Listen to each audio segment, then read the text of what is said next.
네. 단비가 많이 내리고 있습니다. 궂은 날씨에도 참석해주신 여러분 진심으로 감사드립니다. 안철수 인수위원장의 기자간담회를 시작하겠습니다. 예, 비 오는 가운데 정말 많은 분들이 와주셨네요. 코로나 이후로 이렇게 또 많은 분들 한꺼번에 뵙기는 참 오랜만인 것 같습니다. 오늘 두 가지 말씀드리려고 합니다. 우선 첫 번째로는 제가 인수위원장을 맡게 되면서 나름대로 생각했던 부분들 대략적으로나마 말씀을 드리고, 그 다음 또 두 번째로는 오늘 새로운 인사 발표가 있습니다. 그래서 크게 두 부분 먼저 제가 말씀을 드린 다음에 궁금한 점들 많으실 테니까 질문에 성실하게 답해 드리겠습니다.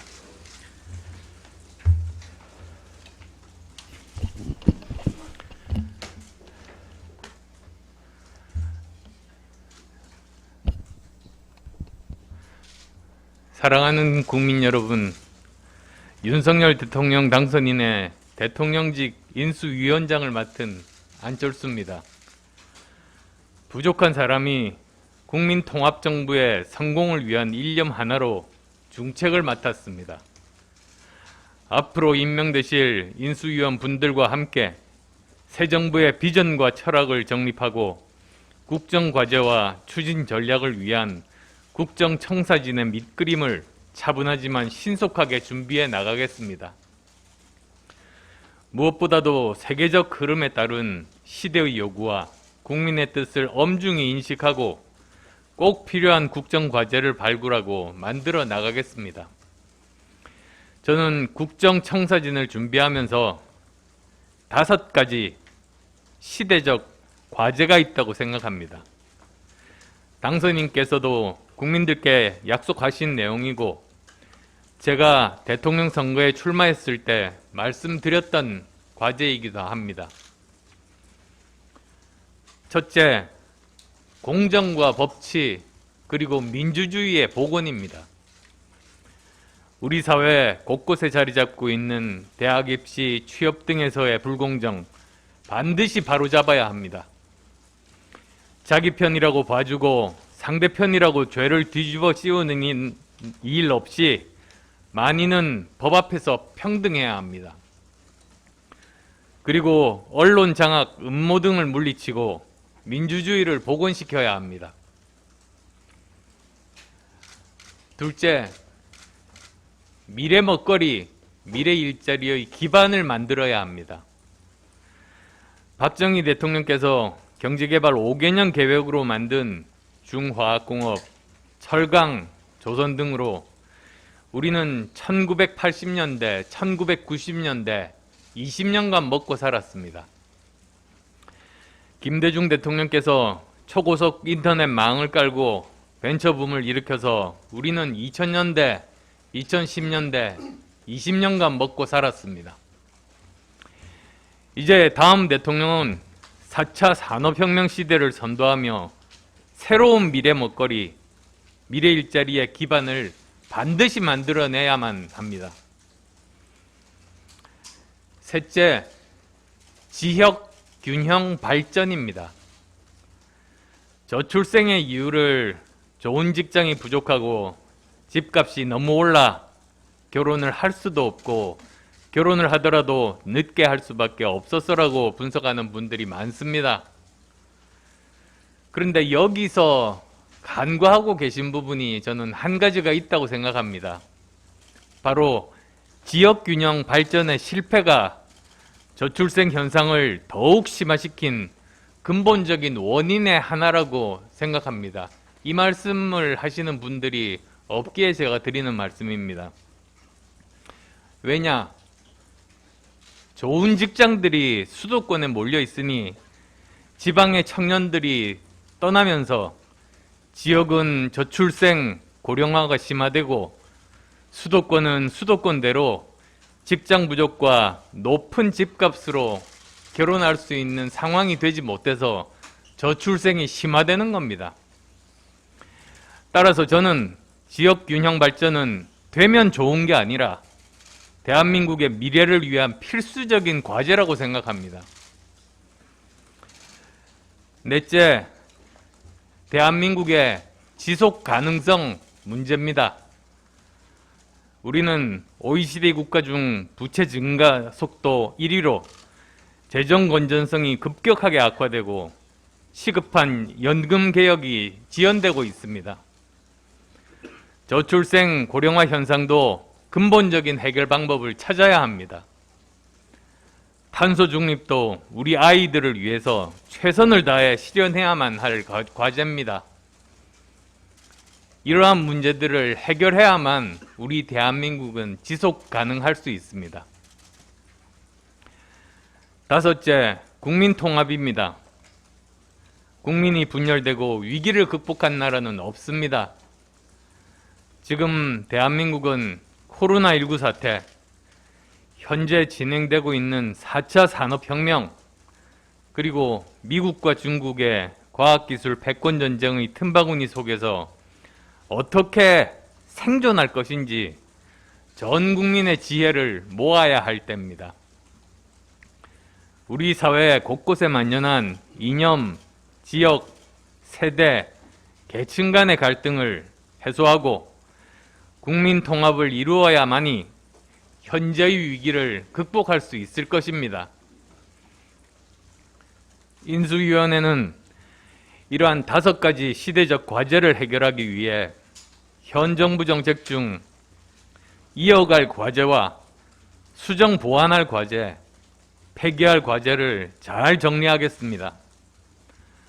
아울러 당선인의 공약 기반 위에서 새 국정 과제들을 만들어 탄탄하고 촘촘하게 국정 청사진을 준비해 나가겠습니다.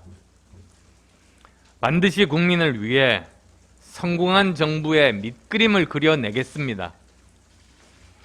이를 위해 저는 3가지 인수위원회 운영 원칙을 말씀드리고자 합니다. 첫째, 겸손입니다. 인수위원회는 점령군이 아닙니다. 역사와 국민 앞에 겸허한 자세로 인수 업무에 임하겠습니다. 함께 문제점을 인식하고 서로 공감하며 수평적 관점과 위치에서 해법을 찾아내겠습니다. 둘째, 소통입니다. 국민의 뜻을 잘 담아낼 수 있는 소통 구조를 만들고 질서 있게 국민과 그리고 언론과 소통하면서 함께 국정 청사진을 준비해 나가겠습니다. 이 부분은 위원회가 정식으로 출범하면 상세한 방향과 지침을 말씀드리겠습니다. 셋째, 책임입니다. 불과 50여일 정도의 기간에 새 정부의 국정청사진 밑그림을 그려내야 합니다. 밤을 새우겠다는 각오와 열정, 반드시 성공한 정부를 만들겠다는 소명과 책임의식을 가지고 임하겠습니다. 모든 구성원들이 겸손, 소통, 책임의 자세로 나선다면 인수위는 성공적인 결과물들을 국민께 보고하고 당선인께 짜임새 있는 국정과제와 운영 전략을 말씀드릴 수 있을 겁니다. 이상으로 오늘 기자간담회 모두 발언을 마치도록 하겠습니다. 다음으로 인사 발표를 해야 될 차례입니다. 오늘은 기획조정분과 인수위원 3분을 발표하겠습니다. 기획조정분과를 먼저 발표하는 이유는 인수위의 전체 운영기획을 수립하고 분과별 활동 지침을 마련하는 분과이기 때문에 가장 먼저 일을 시작해야 되는 그러한 분과이기 때문입니다.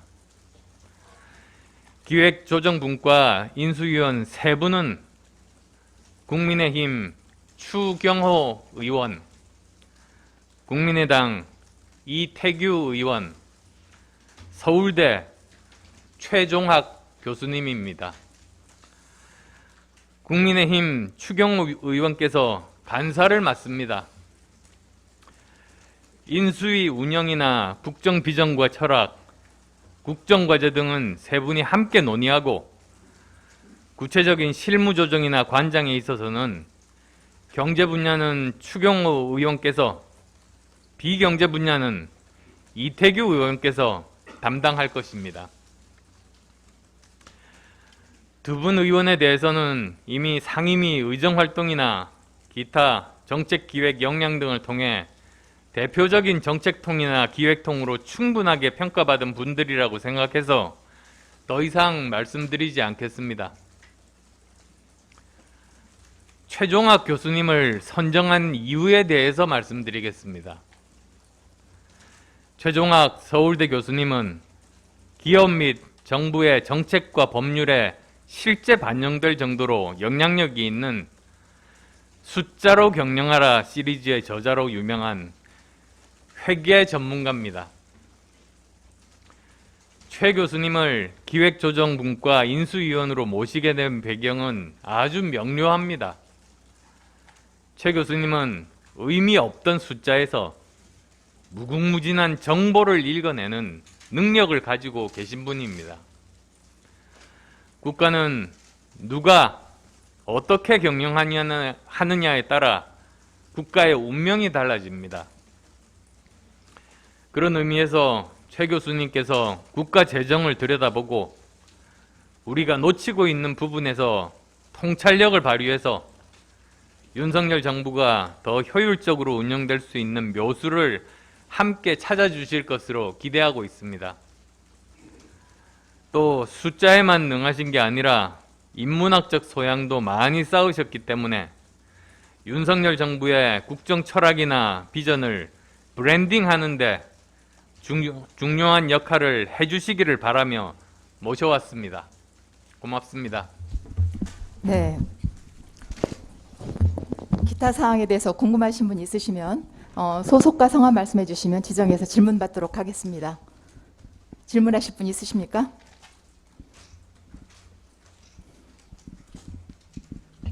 기타 추가로 궁금하신 분, 네, 말씀하십시오. 마이크 드려야 되나요? 큰 소리로, 예.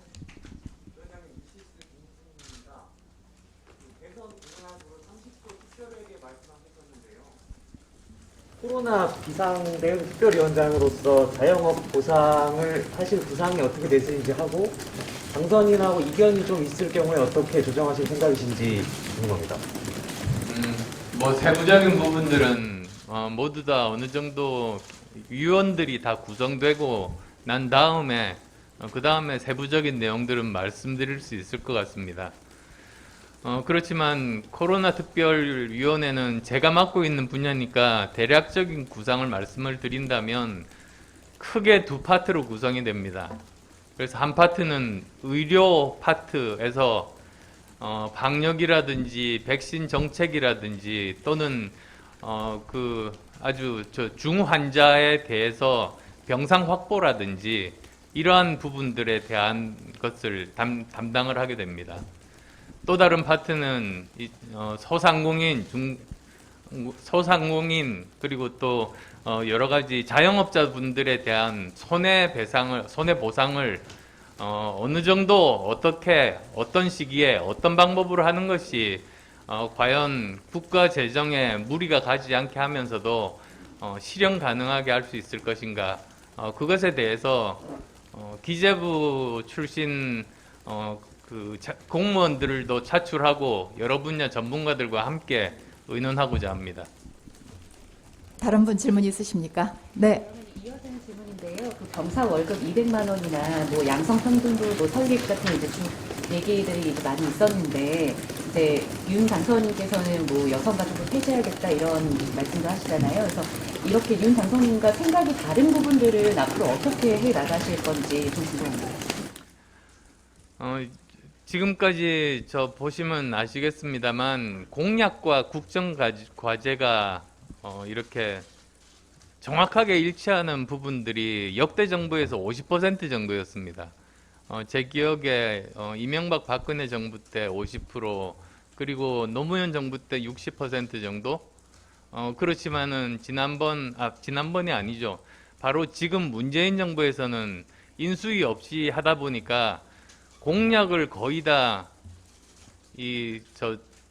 국가 정책, 주요 정책으로 그대로 하면서 여러 가지 부작용들이 많이 나왔습니다. 문재인 정부의 여러 가지 실수가 저는 거기서 나왔다고 생각합니다. 그래서 저는 여러 가지 발표한 공약들 중에서 가능한 해법들을 찾아보고 그리고 몇 가지 선택지들에 대해서 준비를 한 다음에 당선자의 의사에 따라서 거기에 대한 방향을 잡으려고 합니다. 소속과 성함을 말씀해 주시면 감사하겠습니다. 네, 앞에 계신 기자분. 네. 그 윤석열 대통령이 원래 대변인 인사검증이 특별히 아닌 원팀 검증을 공부했는데 또 위원장님이 생각하는 인사검증 방향이라든가 저희는 인사검증은 저희 그 인수위 내부에 있지는 않습니다.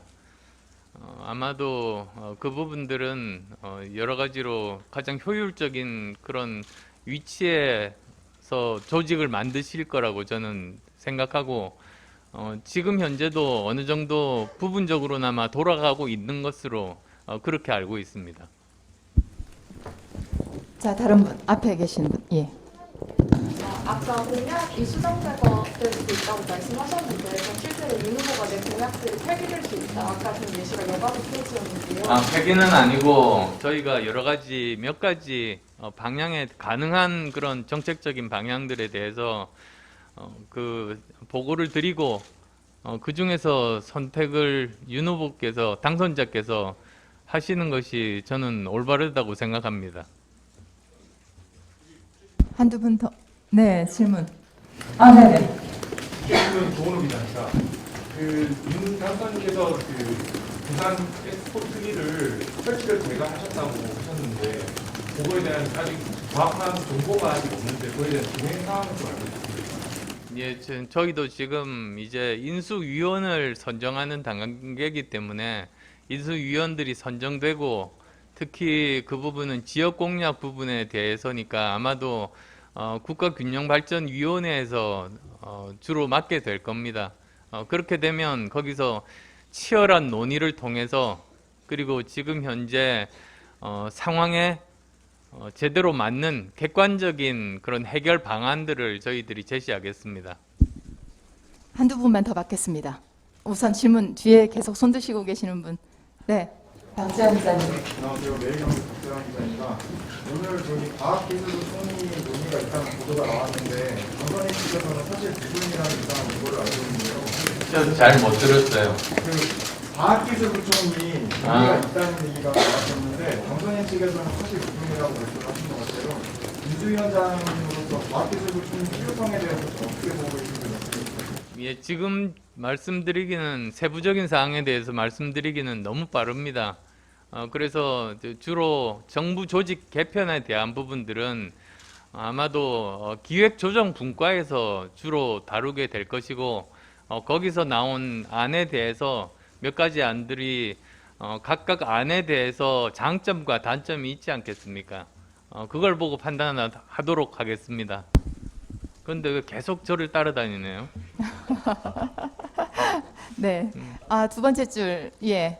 성 기자님 말씀하시죠. 네, 저 중앙일보 선수입니다. 대표님 두 가지 여쭤보고 싶은데요. 하나는 인수위원회를 언제까지 지금 구성을 완료하실 계획이고 어떤 부분에서 중앙적으로 보고 계신지 궁금하고요.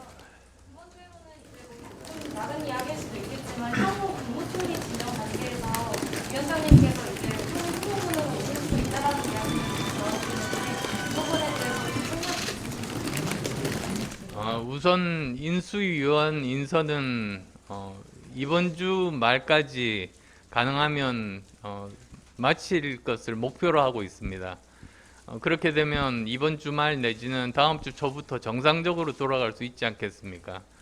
근데 뭐 몇 분에 대해서는 조금 인선이 늦어질 수도 있습니다만 몇 분 빠지면 빠지는 대로 일을 시작을 해야 될 만큼 하루가 참 급한 일입니다. 지금 현재 우리나라가 처해 있는 상황이 워낙 위기 상황이다 보니 저희들이 하루라도 빨리 그 일을 해결하기 위해서 최선의 노력을 다하고 있다. 그 점을 말씀드립니다. 두 번째로 지금 총리 이야기를 하시는 분들이 계신데 저는 지금 현재 제가 맡은 일에 집중하자는 생각밖에는 머릿속에 들어있지 않습니다. 이게 얼마나 중요한 일입니까? 그리고 또 저로서도 전국 우리 국정과제 전반에 대해서 제대로 파악하고 거기에 대해서 중요한 밑그림을 그리는 그런 작업이기 때문에 제가 어디 한눈 팔고 다른 생각을 할 만한 여유가 전혀 없습니다. 한두 분만 더 질문 받고 마무리를 하겠습니다. 아, 네, 박 기자님 맨 네. 뒷줄. 따라온 분들이 많구나. 오늘 당선인께서 민정수석 실 폐지를 약속하셨고 오전에는 이제 특별감사회가 부활과 관련해서 보도가 나왔는데 일주위원장님께서 생각하시는 그 인수위 구성 방안에 대왕적 대통령들 그 세단을 청산하는 방향이 좀 바뀌어 계신지 어떤 부분 인상하고 있습니까? 아까 기자 간담회는 아니죠. 그때 비공개 차담 시간에 어느 정도 당선자께서 청와대 내부 구성의 변화에 대한 큰 방향에 대해서 몇 가지 말씀들을 하셨습니다.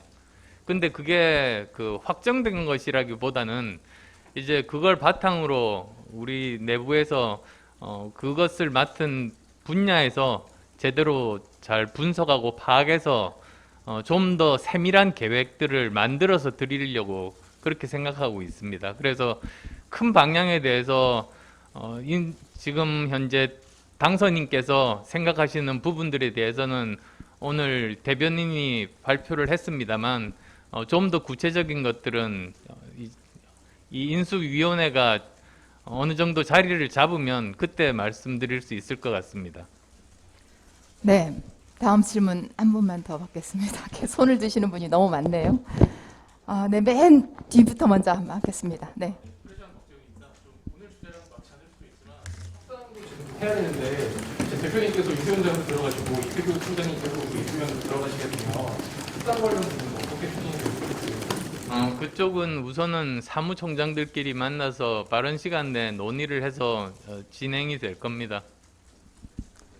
네.